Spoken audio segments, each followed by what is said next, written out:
pemeliharaan Allah. Jadi tantang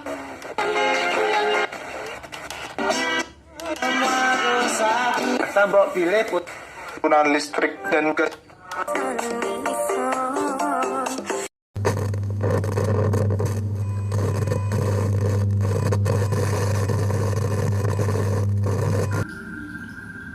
Masih bersama di Radio Usang, frekuensi yang mengulas kisah-kisah misteri yang ada di sekitar kita.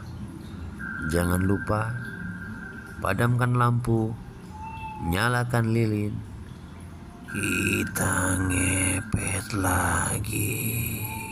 Kali ini saya akan mencoba mengangkat kisah misteri yang berjudul Nyi Blorong.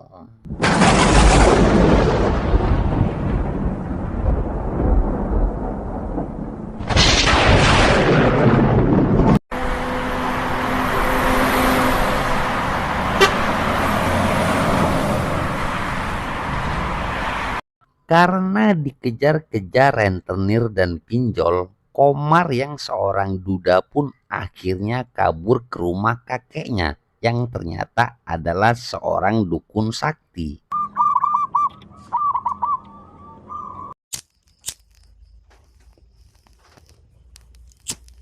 Biasanya kamu kesini pas lagi ada masalah saja. Iya kek, ekonomiku lagi amburadul.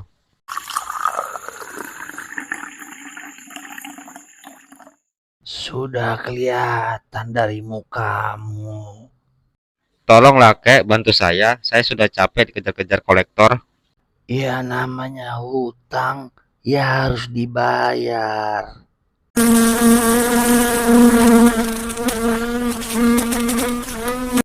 Ya nanti kalau sudah ada pasti ku bayar kek. Karena kasihan dengan cucunya, maka sang kakek pun segera menawarkan pesugihan Nyi Blorong. Kamu nyugih dengan Nyi Blorong saja. Kamu siap dan berani enggak? Karena memang tidak ada jalan lain, maka dia pun menyanggupinya. Baiklah kek, kalau itu emang jalan satu-satunya.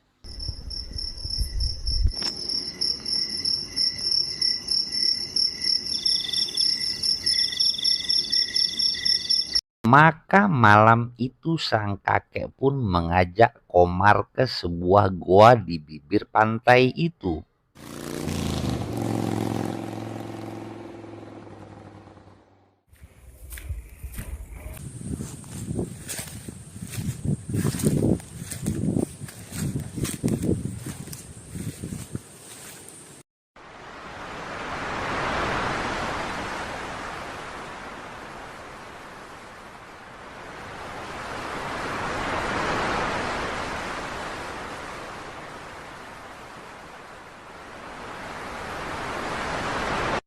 Kamu semedi di sini.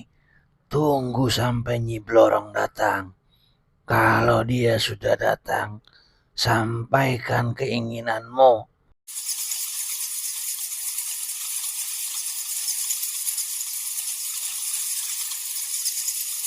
Sang kakek pun kemudian meninggalkan Komar yang semedi di dalam goa tersebut.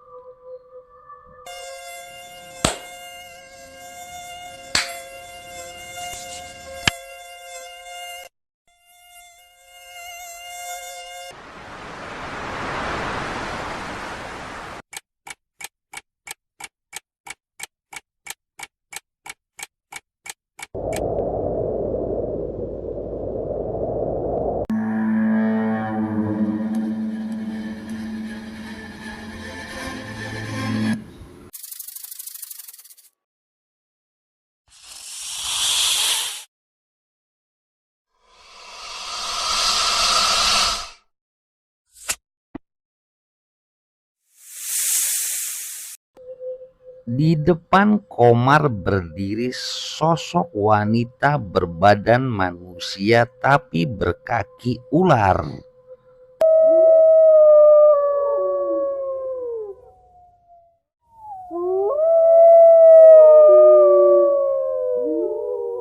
Ampun Nyi Blorong, kalau saya sudah mengganggu istirahatnya.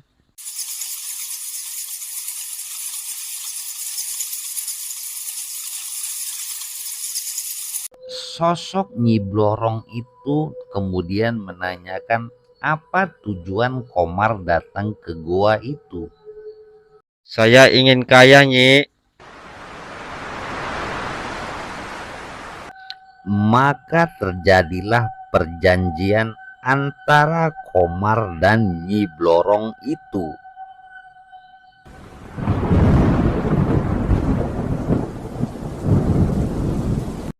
Baiklah Nyi, saya akan patuhin perjanjian ini. Tak lama kemudian Nyi Blorong itu menghilang. Komar pun segera keluar dari goa itu dan menemui kakeknya. Ya udah, ayo kita pulang sekarang.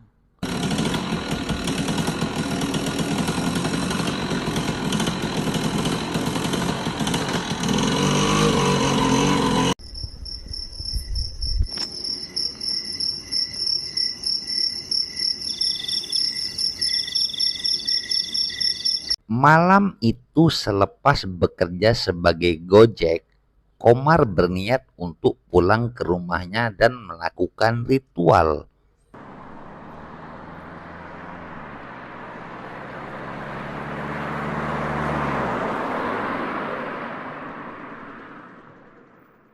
Namun ketika dilihatnya dari kejauhan, banyak kolektor yang menunggunya di depan rumahnya. Komar pun akhirnya tidak berani pulang ke rumah.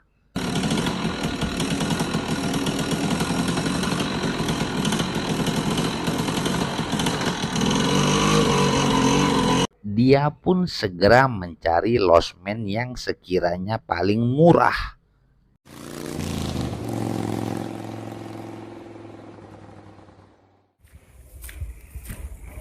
Mas, saya bisa sewa kamar harian nggak? Mau bawa cewek ya?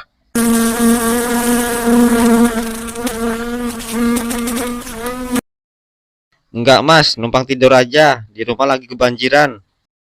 Oh, boleh kok mas. Bisa minta KTP-nya?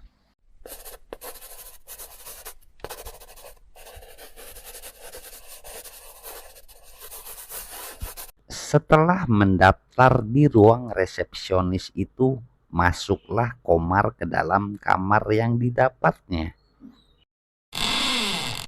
Kemudian di dalam kamar itu Komar sudah bersiap-siap menunggu kedatangan Nyi Blorong.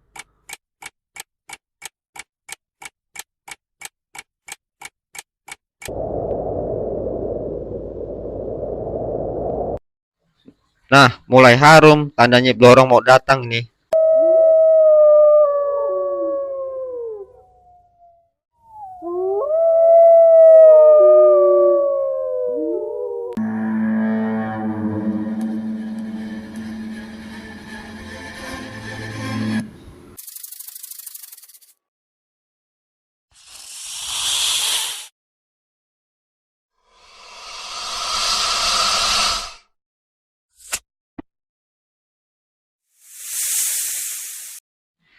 Saya Komar, menghaturkan sembah kepada Kajeng Nyai Blorong. Maka tak lama kemudian terjadilah persetubuhan antara dua insan yang berbeda alam itu.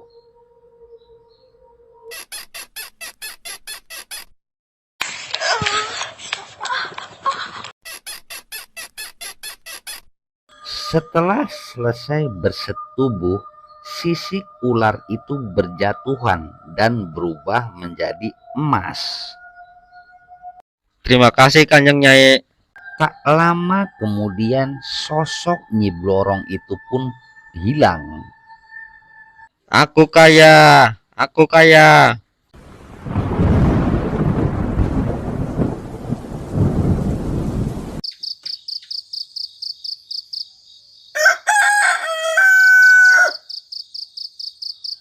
Untuk menyamarkan perjanjian gaibnya dengan Nyi Blorong, Komar pun berpura-pura membuka usaha warung. Hebatnya warung itu tidak pernah sepi dari pembeli.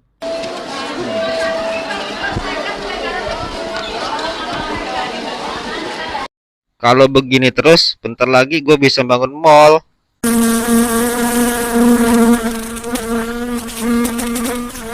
Namun kesuksesan warungnya justru mengundang kecurigaan dari salah satu warganya.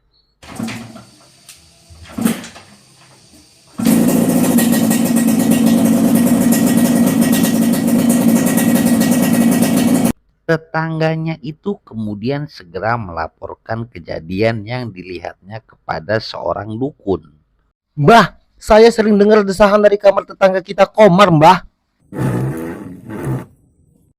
Kamu ini nggak berubah-ubah hobinya dari kecil ngintipin orang. Bukan begitu, Mbah. Komar kan duda. Maksudnya aneh, Mbah. Setelah saya intip, dia sering bersetubuh dengan sosok yang tidak kelihatan. Nanti saya coba terawang dulu. Sang dukun pun kemudian segera melakukan penerawangan. Ini tidak bisa didiamkan. Dia telah bersekutu dengan Nyi Blorong.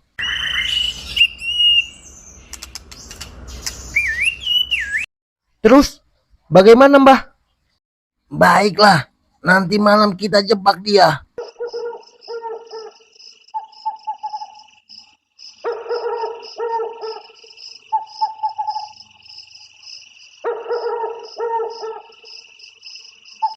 Maka malam itu terlihat beberapa warga dibantu dengan dukun sudah mengepung rumah Komar.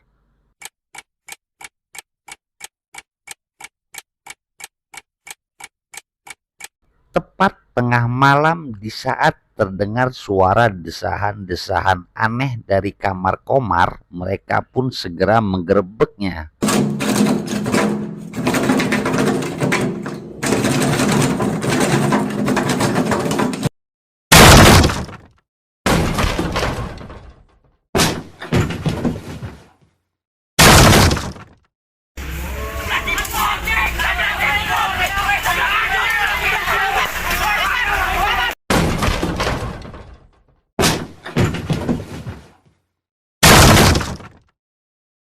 Apa-apaan ini?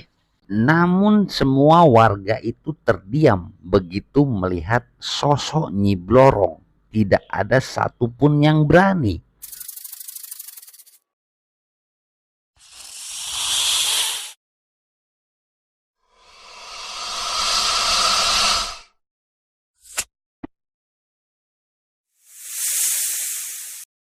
Mundur semua, biar saya yang hadapi Nyi Blorong itu.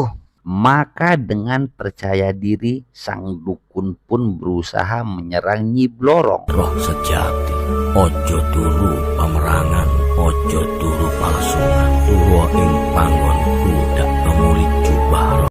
Pergi kamu Nyi Blorong. Kalau tidak, terpaksa kita mengadu ilmu.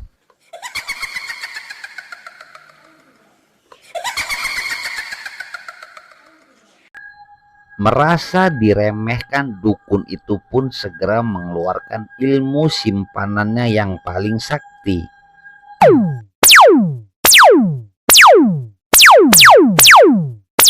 Jangankan kena, ilmu itu malah berbalik arah menyerang sang dukun sehingga dukun itu terpental dan muntah darah.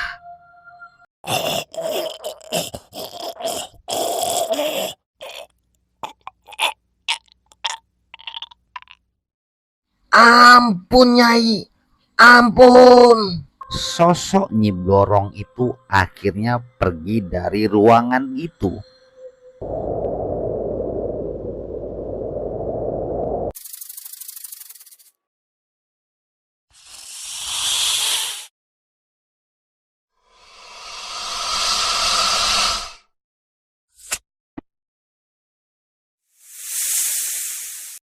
Nyai, jangan pergi. Tetangganya mulai kecewa karena sang dukun gagal menaklukkan Nyi Blorong.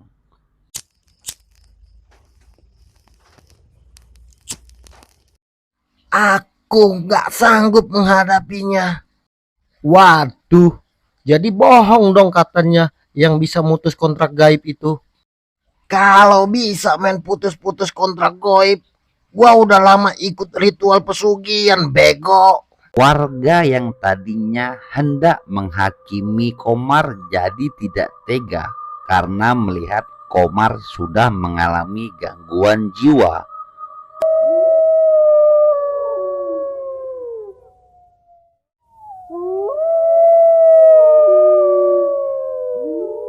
Nyai, aku rindu kamu, Nyai.